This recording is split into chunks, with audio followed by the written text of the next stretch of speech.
Olá, bom dia pessoal. São aí 11h10, né? 11h10.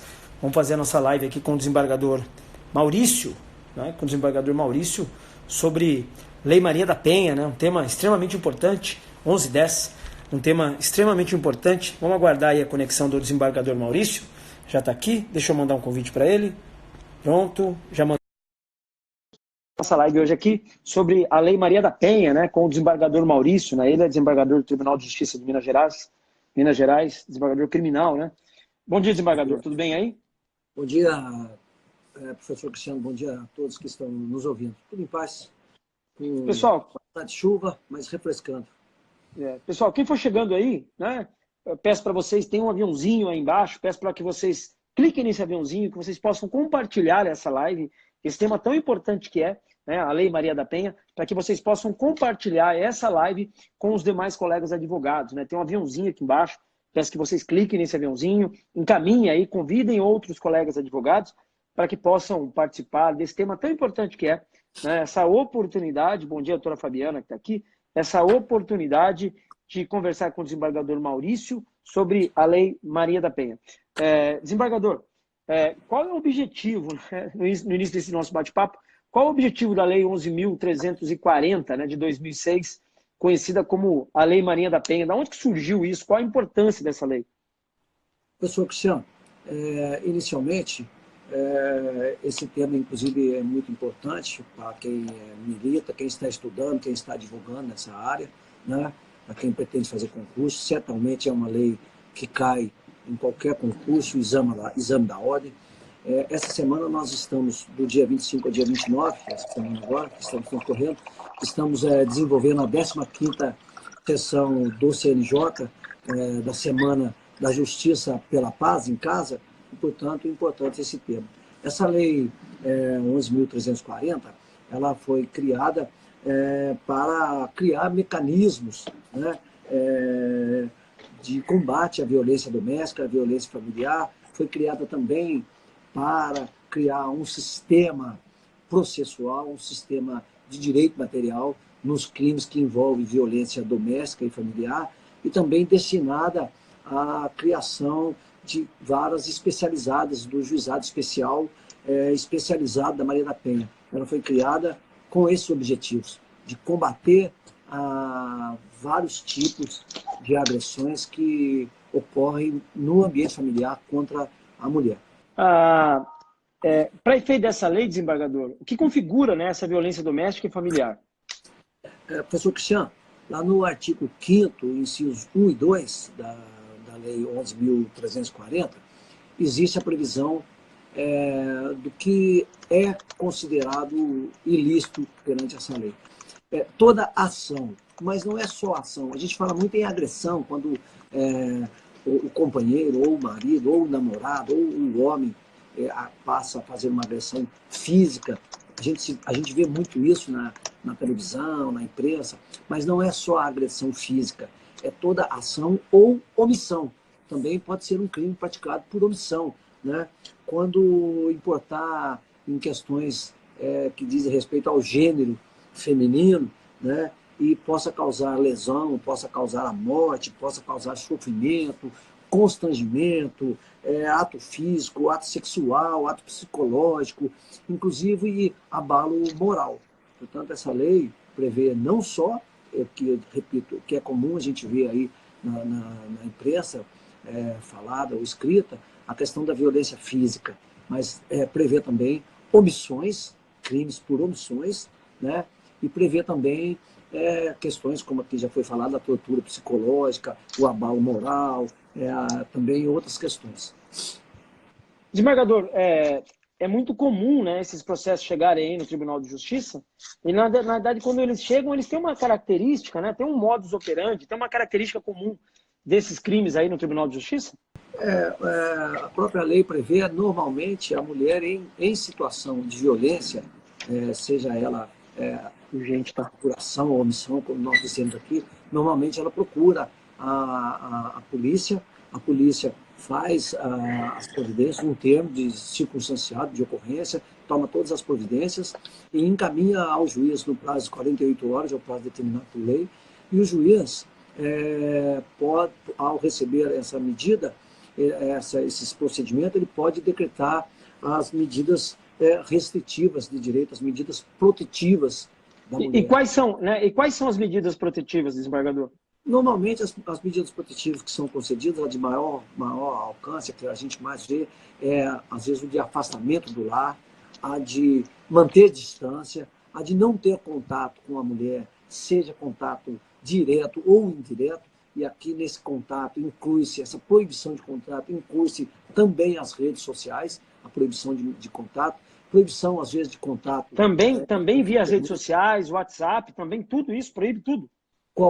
Quando se proíbe, se concede uma medida protetiva de proibição de contato, não é só um contato direto, mas também o contato indireto. Também o contato via rede social, porque muitas vezes pelo WhatsApp, pela rede social, Facebook, Instagram, Messenger, seja qual for, a pessoa pode também fazer ameaça pela rede social.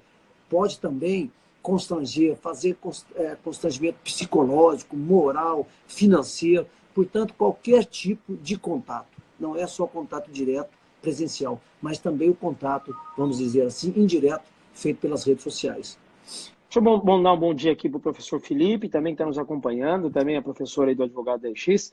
A Fabiana, a doutora Fabiana Salgado, faz o seguinte apontamento, desembargador. O que as mulheres precisam ficar atentas é que não é somente a agressão física, né?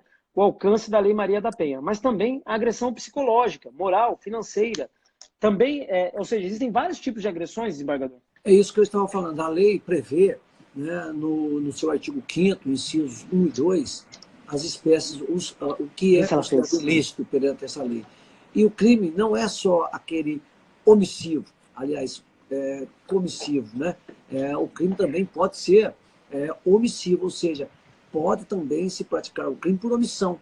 Basta, por exemplo, eu não faço a manutenção das despesas da alimentação, eu não permito que a mulher eventualmente possa sair para trabalhar, por exemplo. Então, existem inúmeros tipos de agressões que podem não ser apenas, então, somente a agressão física, mas também a coação moral. Direitos assegurados pela mulher em situação de violência doméstica, se tratando de funcionária pública ou até mesmo trabalhadora pela CLT. Né? A mulher trabalha, ou servidora pública, aí a mulher tem um problema em casa, na questão da violência doméstica, ela não pode sair para ir trabalhar. Como é que fica isso, desembargador? Essa lei prevê várias questões, inclusive de âmbito, vamos dizer assim, âmbito administrativo, né? Âmbito de direito. Prioridade, por exemplo, de atendimento na polícia, prioridade de ser atendida eventualmente numa sala especial, prioridade de poder ser atendida com acompanhamento psicológico, caso ela necessite, e várias outras. Né? A mulher que estiver numa situação de necessidade de eventualmente mudar, é uma servidora pública e ela está numa situação de risco atual ou iminente e precisa mudar de trabalho, ela tem prioridade determinada pelo artigo 9º, parágrafo 2º da lei. O juiz deverá determinar prioridade na sua remoção, ou seja, ela pode sair de uma repartição pública e ir para outra repartição pública, ou pode até mesmo mudar de cidade, de uma cidade que ela está trabalhando para outra. E veja, é na administração direta, mas também na administração direta.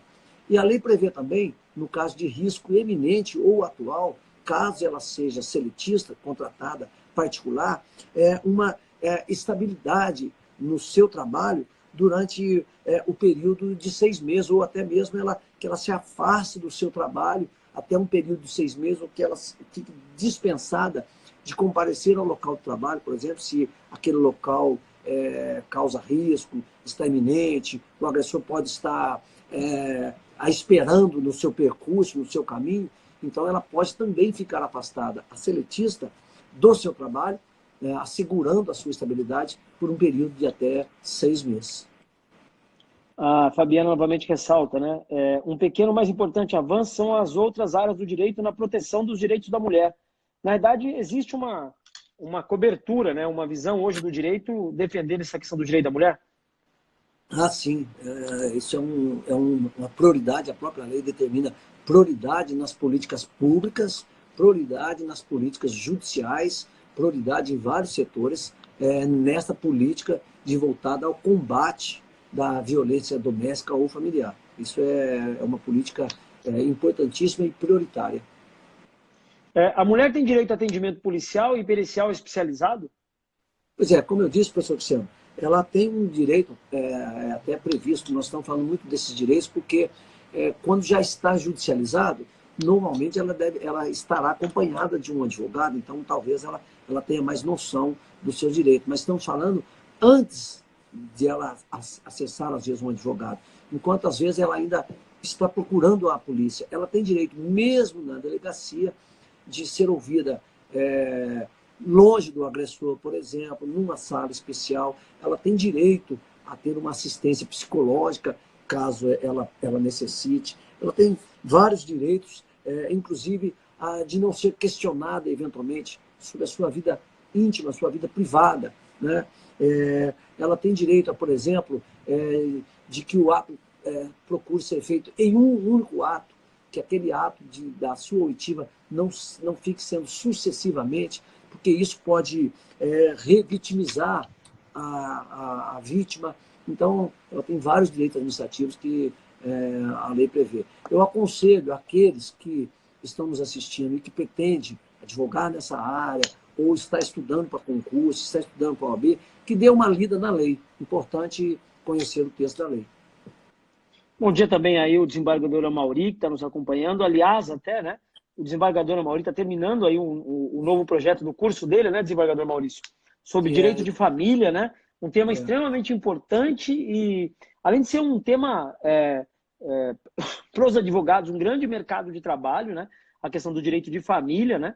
E o desembargador Amauri está terminando aí um novo curso dele, tem um curso de petição inicial que vendeu bastante, né? Ou seja, entregou um bom conteúdo aos advogados e agora está desenvolvendo aí o curso de direito de família, que creio que início de janeiro também já vai estar pronto aí para que os advogados possam trabalhar melhor esse mercado do direito de família. O desembargador aí, como já advogou muito tempo, está na outra ponta agora, sabe o quanto é importante, né, o advogado estar realmente preparado para essas demandas judiciais. Um bom advogado, você fala sempre, né? Um bom advogado, ele presta um grande serviço ao Poder Judiciário. Assim, o desembargador Amauri já está no Judiciário até há mais tempo que eu. Eu estou indo para 28 anos, o Amauri já está há 30. O Amauri foi juiz nos últimos anos aqui em BH, juiz de vara civil, da sexta civil, depois foi juiz da quarta vara de família, onde ficou lá durante muitos anos, e está aqui no tribunal já há alguns anos também como desembargador de Câmara de Direito Privado. Portanto, o Amauri tem muito conteúdo, inclusive nas petições iniciais, está com curso aí, vai fazer agora um curso sobre direito de família, é um curso que vai ajudar muito aí aos estudantes, aos bacharéis e aqueles que estão advogando. Professor Cristiano, abrindo um parênteses, apenas para a gente ver como nós precisamos de bons advogados, precisamos de bons profissionais, seja ele advogado, seja ele bacharel, seja ele aluno, seja ele promotor, juiz, seja ele de carreira que queira seguir na área do direito. Eu, há algum tempo atrás, por exemplo, recebi um advogado aqui no meu gabinete, ele é autor de um habeas corpus, e ele queria que ele me procurou com o intuito de que eu ouvisse um áudio que ele recebeu, e que aquele áudio, segundo ele, era importante prova. Eu disse a ele que, até fiquei pensando, a questão do advogado. A gente só pode analisar a prova que consta nos autos, né? Então, logicamente, eu não ouvi o áudio, disse a ele que, caso ele entendesse que aquele áudio fosse importante, que ele o transformasse em PDF e juntasse no processo eletrônico. Estou apenas dizendo, às vezes, que o advogado pode estar até bem intencionado na busca da defesa do seu cliente, mas ele tem que saber como operar. Ele não pode trazer, por exemplo, uma prova no celular que só eu vou escutar, eu não posso constar no voto que ouvi um áudio no celular. A gente tem que saber como agir e como bem defender. Ou seja, né, não está nos autos, né? Não está nos autos, não está em lugar nenhum, né? Até porque o juiz ele tem que ter um convencimento, né? As provas formam um convencimento e o juiz decide pelo seu convencimento. Eu estou aqui dizendo que às vezes é um advogado novo, mas a gente tem que ser sempre bom, procurar ser bom naquilo que faz, né? Se eu tenho uma prova e essa prova é interessante para mim e eu quero que o judiciário reconheça, analise aquela prova, eu preciso juntar os autos. né? Então, não adianta eu procurar o juiz, ou procurar um desembargador, ou procurar o vogal, para que ele analise um documento, ou seja, o que for, que não está nos autos. Isso não tem jeito. Mas, então, apenas um comentário paralelo à Lei Maria da Penha, para dizer aos advogados que vocês devem ser bons naquilo que fazem. Se você vai fazer um concurso, procure ser o melhor promotor, procure ser o melhor juiz, procure ser o melhor procurador da República, juiz do trabalho, procure ser o melhor defensor público, procure ser o melhor naquilo que você está fazendo. Desembargador, como deve ser a inquirição de uma mulher em situação de violência doméstica ou as testemunhas do delito? Como é que é essa inquirição? Como é que ouve as testemunhas? Como é que ouve essa mulher? Por isso, sempre bom ler o texto da lei. A mulher tem direitos lá no artigo 12, e inclusive isso foi essa lei foi alterada em 2019 por algumas outras leis, pela 13.880, também pela 13.827, que trouxe algumas inovações à lei original 11.340. A mulher tem direito não só na fase inquisitiva, mas também na fase judicial, a ser ouvida numa sala especial, tem direito a ser ouvida longe do agressor, né? Tem direito a ser ouvida de uma forma mais rápida, que eu digo, num único ato. Ela tem direito a que seja ouvida a menos vezes possível. A lei não permite que ela seja ouvida uma vez, depois seja ouvida duas, depois seja ouvida três, seja reinquirida, né? Porque essas sucessivas vezes que ela possa eventualmente ser chamada a conversar sobre aquele assunto, faz com que ela se torne uma nova vítima novamente. Ela foi vítima de uma agressão ou uma omissão psicológica, pode ser, e nas várias vezes que ela tem que retornar àquele assunto, ela pode se tornar vítima novamente, que é o que se chama de revitimização. Então ela tem direito a não ser chamada várias vezes, tem direito a ser ouvida em sala especial, tem direito a ser acompanhado com psicólogo, e mais, a lei diz ainda que no pedir as medidas protetivas, mesmo que ela não esteja com advogado, ela tem direito a pedir sem advogado as medidas protetivas. Ou seja, quando ela vai a uma delegacia, faz o termo de ocorrência, faz a sua representação, ela pode também, caso ela entenda necessário, pedir medidas protetivas. Não precisam ser todas, pode ser o afastamento do lar, ou manter a distância, como nós dizemos. E, aliás, o rol das medidas protetivas previsto na lei não é rol taxativo, né? Porque a lei mesmo fala, será concedida tais e tais medidas protetivas, além de outras que puderem ser aplicadas. Desembargador, nesses 28 anos aí de vida de magistratura, né? Deve ter visto casos assim dos mais absurdos aí para esses interiorzão aí que você andou, né? Foi juiz em Rondônia. Na realidade, você foi juiz em Rondônia antes de ser juiz em Minas. Você foi juiz em Rondônia, né? E aí lá deveria ser ainda uma coisa ainda muito pior, né? Eu fui juiz em Rondônia no ano de 91, é um estado novo, né? Foi criado na Constituição, foi desmembrado, era território, né? Nós estamos falando lá de lugares muito distantes, com pouco acesso à informação, né? Nós estamos falando de lugar que nós temos tribo indígena, existem costumes indígenas que a gente muitas das vezes tem que pensar e repensar, né? Mas, no fim, essa política pública de combate à corrupção, de combate à violência doméstica e à violência familiar, é um combate nacional, é uma política nacional, e, graças a Deus, as coisas têm modificado mesmo lá no meu amado estado de Rondônia. Desembargador, uma sexta pergunta, né? Quando o agressor possui porte de arma, né? Como é que fica essa questão, né, da questão do porte de arma? O agressor tem porte de arma, como é que fica isso? Cristiano, isso foi por isso é bom sempre ler a lei, isso foi uma inovação trazida pela Lei 13.880, especificamente lá no artigo 12, inciso 6, letra A. Quando o delegado, o agente público atende a mulher em situação de violência doméstica, uma das coisas que ele precisa verificar é se o agressor, no caso de violência física ou ameaças, por exemplo, de morte, se o agressor possui ou não porte de arma. Ele tem acesso a esses sistemas para ele verificar isso, e às vezes também a mulher tem conhecimento e informa o delegado. Ciente da existência do porte de arma, ele deve comunicar ao juiz que o agressor possui o porte de arma, ele deve comunicar o órgão responsável pela concessão do porte de arma, para que aquela concessão seja suspensa. E mais ainda, a Lei 13.880 trouxe, inclusive, a determinação de busca e apreensão dessa arma, caso exista o porte de arma. Portanto, o delegado ciente, quando a mulher é atendida na delegacia, na autoridade policial ou no local adequado, ele tem que verificar se o agressor, no casos de violências físicas, mesmo psicológica, em qualquer situação, ele precisa verificar se o agressor tem porte de arma. Tendo porte de arma, ele precisa comunicar ao juiz, precisa comunicar, né, a instituição que concedeu o porte de arma para que o porte de arma seja suspenso e mais, fazer a busca e apreensão da arma. A medida protetiva, né? A polícia militar e o delegado, eles podem conceder a medida protetiva ou só o juiz, o promotor? Quem é que pode conceder? Como é que funciona isso na medida protetiva? Professor Cristiano, nós estávamos falando agora há pouco de Rondônia, mas vamos falar do nosso Brasil.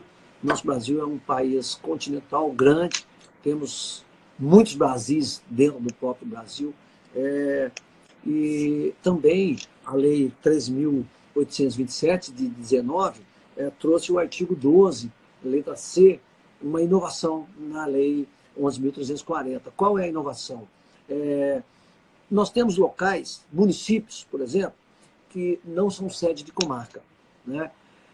Então, a lei trouxe a seguinte situação. E que nem juiz tem, né? Nem promotor tem, né? Pois é, mas toda comarca, às vezes, não tem um juiz presente, mas tem um juiz que responde por lá. Então, ele necessariamente ele comparece à comarca ou uma ou duas vezes por semana, ou 3 vezes, ou às vezes um escrivão leva as medidas urgentes para o juiz responsável pela comarca.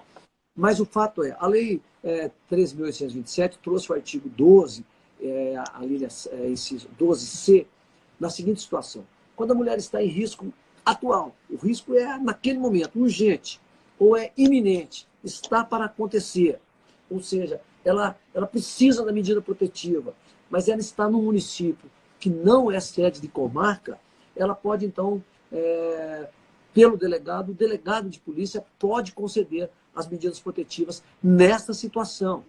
Risco atual ou iminente, né, em município que não é sede de comarca. O delegado pode conceder as medidas protetivas. E se for além, se for num município que não é sede de comarca, mas que não possui delegado disponível naquele momento, o policial militar pode, nestas situações, risco atual ou iminente, né, município que não é sede de comarca, município que não tem delegado disponível naquele momento, veja bem, é uma situação emergencial, então também o policial militar pode conceder as medidas protetivas. O delegado, caso conceda, ou o policial militar, caso conceda, tem que comunicar o juiz responsável por aquela comarca, por aquele município, no prazo de 48 horas, no prazo máximo de 24 a 48 horas, deve comunicar.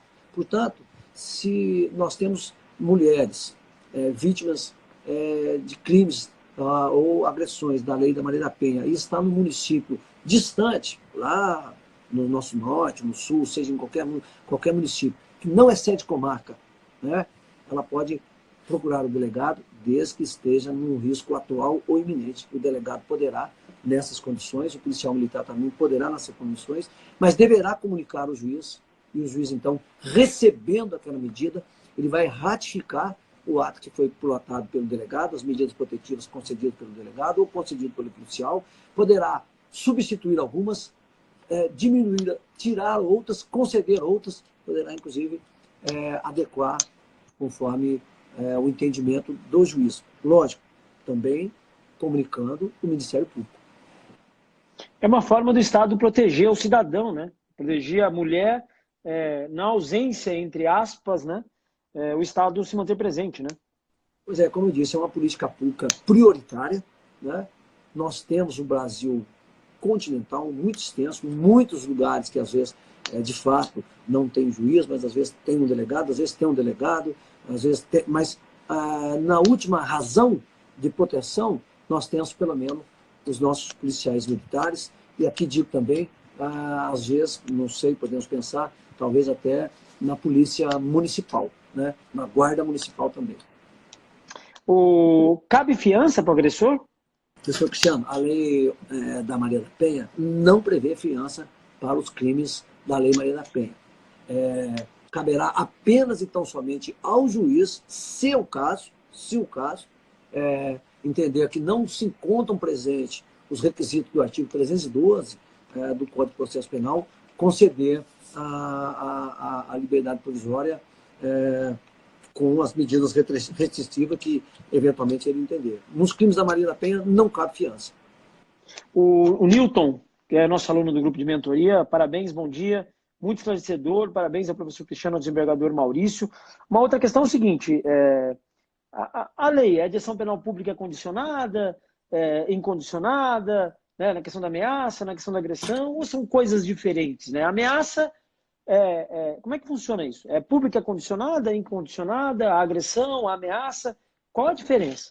Professor Cristiano, essa lei, a 11.340, que é a Lei Maria da Penha, também alterou o Código Penal e também alterou o Código de Processo Penal, né, trazendo alguns crimes para o Código Penal, né, e trazendo um procedimento distinto. Entre eles, por exemplo, o artigo 16 da Lei da Maria da Penha, que prevê que, nos casos em que exigir representação da vítima, portanto, temos situações que podem ser de ação penal pública condicionada. Condicionada a quê? A representação da vítima. No caso de uma ameaça? A ameaça. No caso de uma ameaça.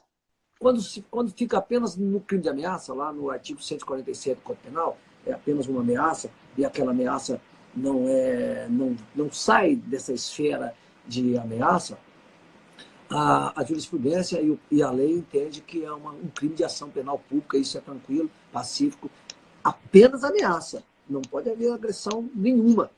Né? Não pode haver pública condicionada, né? Pública condicionada à representação. No caso de ameaça, é crime de ação penal pública condicionada à representação da vítima. Portanto, a vítima tem que fazer a representação. A representação não tem uma formalidade, embora a Lei 11.340 prevê alguns requisitos, mas não tem formalidade. A jurisprudência e a doutrina é pacífica no sentido que basta a intenção clara, inequívoca, sem sombra de dúvida, que ela deseja representar. Mas, no crime de lesão, sendo a ação penal pública condicionada, o juiz deverá, antes do recebimento da denúncia, com a ciência do Ministério Público, com a comunicação do Ministério Público, fazer uma audiência especial, uma audiência para ouvi-la. Ou seja, exige representação? Sim, então essa representação terá que ser ratificada em audiência especial antes da denúncia. Artigo 16 da Lei 11.340. E veja, é muito comum, às vezes, no dia a dia, a mulher, às vezes, se retratar por escrito, numa carta, né? Já vi casos, às vezes, que vai ao cartório fazendo uma escritura. É muito comum a mulher, depois que ela é ameaçada, ela vai lá, representa, e depois ela procura o Poder Judiciário dizendo, eu quero retirar a queixa, tal, e muitas vezes até sobre a própria ameaça constante, e muitas vezes que a gente percebe aqui, eu falo aqui da prática, né? Que a mulher muitas vezes não tem para onde correr, né? Ela está casada há muitos anos, a mulher, eu falo isso direto, a mulher ela não tem a independência dela, está casada há muitos anos, e meio que acaba dependendo daquele lar, né? Daquele agressor. Isso é muito comum. Como é que a justiça entende isso? Como é que a justiça age? Professor Cristiano, a lei prevê várias políticas, inclusive nesse sentido de melhor preparar a mulher para que ela tenha independência, tenha um bom emprego, tenha bom salário. Bom, o fato é, não sei quantificar se é comum ou é incomum, mas o fato é que, por vezes, pode acontecer da mulher fazer a representação, ir à delegacia, fazer a representação, e depois, durante o curso do inquérito, ou durante o curso da ação penal, ela manifestar desejo de retratar. No caso de lesão corporal, essa retratação dela é ineficaz. Isso já é tranquilo também na doutrina e na jurisprudência, é ineficaz. Depois, se houver lesão, teremos crime de ação penal pública incondicionada. Portanto, a vontade dela será irrelevante. né? Porque é a proteção do Estado, né? É a proteção da mulher, é a proteção da família, é a proteção da justiça em casa. Portanto, se nos crimes, quando há lesão, quando há agressões, né, são crimes de ação penal pública incondicionada, portanto, a vontade dela é irrelevante. Eu tenho visto, não sei se por vezes ou muitas vezes, não estamos aqui nesse campo, mas já vi alguns casos que durante a ação penal, a mulher junta uma carta, ou ela chega em juízo e se retrata, não quer mais. Mas veja, a lesão corporal, os crimes de ação penal pública incondicionada, há um interesse do Estado em verificar se o fato apontado como ilícito foi ilícito e se o agressor, se aquele que está como réu, merece a sanção do Estado. O Estado tem que proteger a integridade física, não só da mulher, mas como de todo mundo. E a mulher, as violências familiares, é prioridade do Estado. O que pode acontecer nas ações penais públicas incondicionadas é você, na dosimetria de pena, você levar em consideração, a própria lei diz, os fins sociais a que ela se destina. De repente, tentar ajustar a família, de repente o cara foi um deslize e se acertar. Então, a gente pode, eventualmente, na dosimetria de pena, considerar essa retratação. Mas ilidir a conduta penal, jamais. Agora, nos crimes de ameaça, que é de ação penal pública condicionada à sua representação, se ela se retrata antes da denúncia, lógico, não vai haver denúncia, não vai haver ação penal. Só que a retratação dela tem que ser feita em juízo. Era o que eu estava dizendo, o artigo 16 prevê uma audiência especial. Por que em juízo? Porque, às vezes, o agressor obriga, faz uma coação, faz uma pressão, faz uma pressão tal que ela acaba se retratando. Então, as retratações extrajudiciais, vamos dizer assim, extraprocessual, são tidas com total restrições. Desembargador, o doutor Alexandre faz o seguinte apontamento. Bom dia. Queria fazer um questionamento. Somos um país latino onde o homem... doutor Alexandre é nosso aluno do grupo de mentoria, né? Queria fazer um questionamento. Somos um país latino onde o homem também tem vergonha de ir a uma delegacia para comunicar que vem sendo agredido. Falo isso em relação ao idoso. Isso é muito comum? No caso do homem agredido, como é que fica, desembargador? Veja, crime comum de lesões corporais, artigo 129 do Código Penal. Não há essa política pública voltada para essa questão, não há. A política pública da Lei Maria da Penha é voltada para evitar essa questão de latino, tradição, mandamos, desmandamos, para evitar isso. Para que, acima de tudo, o lar familiar, né, a criação dos filhos, seja sadia, seja ótima, porque nós sabemos que o primeiro núcleo importante na sociedade é o núcleo familiar. A gente conhece nos ditados populares aí que o que vem de berço é muito bacana. Então, se há uma agressão contra um homem, ele vai pegar os artigos do Código Penal, artigo 129. A questão do idoso, também há uma política pública voltada para a questão do idoso. Temos leis especiais, que é o Estatuto do Idoso, que prevê também crimes diferenciados nessa questão. O doutor Newton, caso seja negada a medida protetiva, o que pode ser feito e qual remédio jurídico o patrono pode utilizar? Eu não entendi a pergunta, professor Cristiano. Caso seja negada a medida protetiva, qual o remédio jurídico? O que o patrono pode propor? Ele pediu a medida protetiva e foi negado. Qual a saída jurídica? Qual o caminho jurídico para o advogado? Uma boa pergunta. As questões normalmente chegam aqui com concessão de medida e a pessoa querendo se bater contra as concessões. Eu ainda não me lembro de ter chegado aqui casos em que os nossos colegas juízes de primeiro grau não tenham concedidos. Normalmente eles estão lá, eles estão vivenciando aquilo, eles estão mais próximos aos fatos, mais próximos ao calor das coisas, normalmente concedem. Acho que caso o juiz não conceda, um recurso de agravo de instrumento, a Lei Maria da Penha talvez prevê agravo de instrumento, talvez um recurso de agravo de instrumento, caso não seja concedido, ele terá que recorrer ao Tribunal de Justiça, né? Ao tribunal. Se não houver um recurso especial, sempre caberá, né, a mandado de segurança quando não há um recurso especial. Mandato de segurança também teríamos que pensar, porque não sei se ela teria esse direito líquido e certo. Acho que é um Um recurso agravo? de agravo instrumento ao tribunal, mas, repito, uma hipótese que eu ainda não enfrentei e vou repensar bem sobre isso. Mas, normalmente, os colegas concedem, né? Normalmente, o que se bate aqui no tribunal é pela diminuição das restrições ou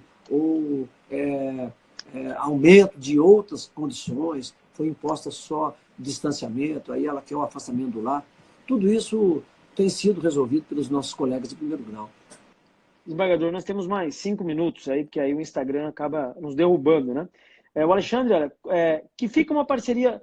Quem fica com uma parceira mais jovem e sofre calado, sendo vítima de agressões, por que a lei não pode ser aplicada, já que o Estatuto não tem toda a ferramenta processual da Lei Maria da Penha? Confesso também, professor Cristiano, não entendi muito a dúvida. Como assim? Quem É. fica?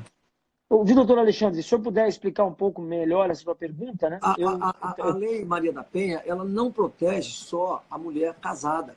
Bom, talvez seja isso. Ela protege toda e qualquer relação de, vamos pôr assim, homem e mulher, né?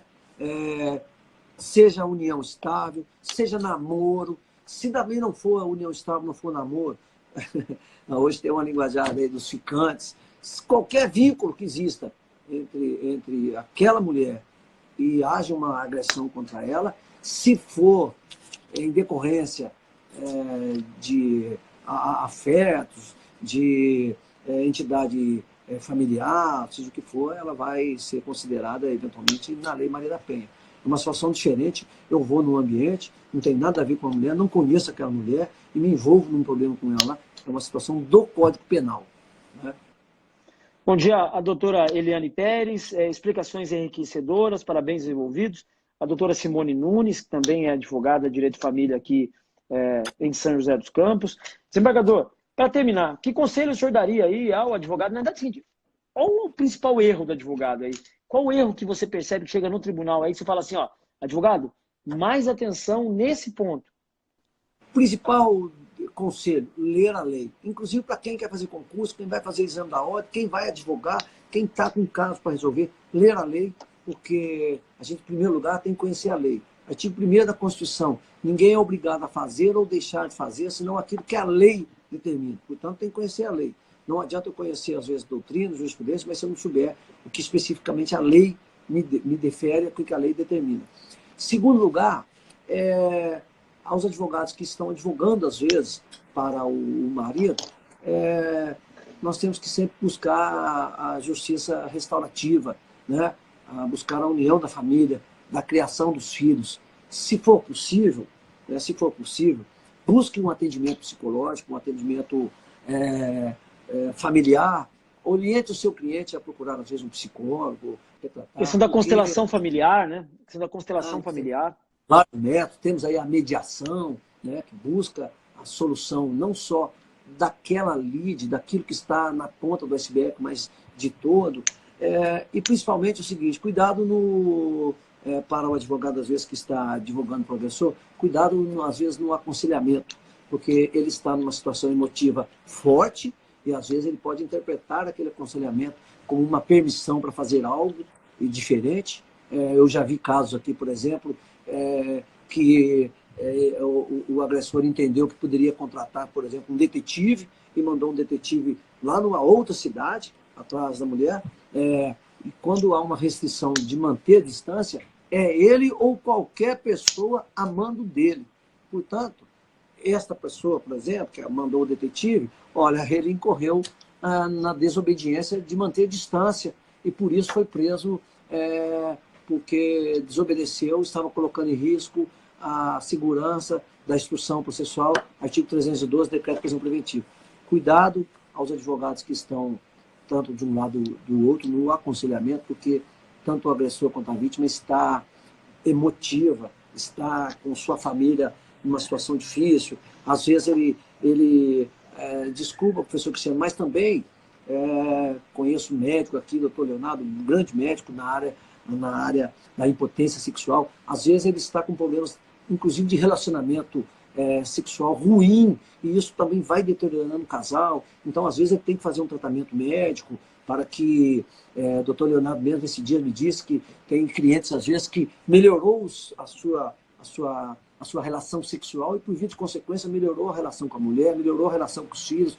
Então, há uma série de coisas envolvidas que nós, como profissionais de direitos, temos que pensar com cautela na hora de aconselhar esse ou aquele caso ou na hora de tomar essa ou aquela medida.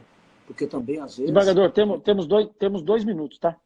Encerrando, às vezes também a medida judicial, sem pensar, de bate-pronto, pode às vezes colocar mais lenha na fogueira. Temos que ter cautela, proteger a mulher, proteger a entidade familiar, isso é verdade, né? Mas buscar que a família também possa ser restabelecida quando for possível. Bom dia, doutora Fabiana também, dizendo que adorou a live. Desembargador, a gente tem mais 1 minuto. Que conselho o senhor daria agora à mulher, né? Porque essa live a gente está gravando, a gente vai compartilhar no YouTube, ela vai andar, né? Na cauda longa, né? Quem conhece aí sabe que a gente fala bastante aí nos cursos de advogado 10x. Que conselho o senhor daria aí dentro de 40 segundos? Que conselho o senhor daria à mulher, né? Que está sendo vítima de violência doméstica nos seus lares aí? A mulher que já está numa situação de violência, seja ela psicológica ou física, deve imediatamente procurar auxílio ou nas autoridades policiais, nas autoridades judiciais, ou procurar um auxílio com profissionais de psicólogos, saúde, mas tomar a providência, não deixar mais que essa agressão moral, psicológica ou física continue. Até porque isso pode repetir na criação dos seus filhos, e seus filhos depois podem entrar em ilícitos penais outros, e aí a coisa se complica. Não deixe ser agredida, não deixe ser agredido. E aquele que está, eventualmente, agressor que está nessa situação, se ele ama a sua esposa, se ele ama seus filhos, procure se acertar, procure tratamento e evite a discussão. O melhor caminho para a solução sempre é o diálogo. Isso é que eu posso falar. E leiam o texto de lei. Desembargador, obrigado pela oportunidade hoje, conversando sobre a Lei Maria da Penha, né? Toda semana a gente vai ter live aqui com o desembargador de temas específicos, né? Do direito penal. Acho que é importante você, colega advogado, ter essa visão prática, né? Inclusive, é uma forma, né, de aproximar o advogado do juiz de direito. Desembargador, bom dia de trabalho aí, tá bom? Sucesso. Bom dia, professor Cristiano, bom dia a todos vocês. E repito, como o senhor mesmo fala que os boletos chegam, o dia da prova vai chegar, o dia do concurso, o dia de você advogar também vai chegar. Leia, estude, seja um grande profissional, que nós, judiciários, estamos precisando de bons profissionais. Grande abraço. Bom dia a todos aí, pessoal. 13 horas tem live de novo aqui, tá? Todo dia, terça-feira, 13 horas. Todo dia, 13 horas, tem uma live com um aluno aí. À tarde a gente tem outra live aqui. E semana que vem tem outra live com o desembargador Maurício, tá bom? Grande abraço, Maurício.